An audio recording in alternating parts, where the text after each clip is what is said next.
দেশে বৈষম্য হয়েছে, অবিচার হয়েছে, ফেসিবাদ কায়েম হয়েছে, অধিকার কেড়ে নেওয়া হয়েছে, ন্যায় বিচার ছিল না, রাষ্ট্র কাঠামো, দেশের অর্থনীতি সবকিছু ধ্বংস করা হয়েছে, দেশে একটা আবর্জনার স্তূপ হয়েছে। সেই জন্য আমরা সংস্কারের দাবি, প্রতিশ্রুতি বিগত সরকার থেকে শুনেছি, রাজনৈতিক দলগুলো সেই প্রতিশ্রুতির উপর জুলাই সনদে স্বাক্ষর করে জাতিকে আমরা অঙ্গীকার করেছি।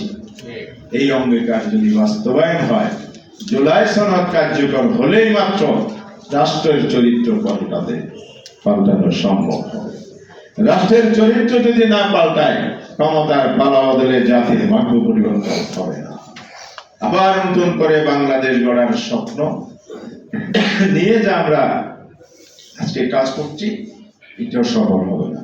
তাই আসুন, দেশে গণতন্ত্রের বিকাশ, ন্যায় বিচার প্রতিষ্ঠা, দুর্নীতি দুঃশাসন থেকে দেশকে বেরিয়ে আনা এবং সংসদীয় পদ্ধতির যে গণতন্ত্রের কালচার, সংসদের ভিতরে সকল রাজনৈতিক কর্মকাণ্ড এবং দেশের সমস্যা সমাধানের জায়গা হিসেবে যদি আমরা পরিণত করতে পারি, তাহলে আমরা একটি সুন্দর বাংলাদেশ গড়তে সক্ষম হব।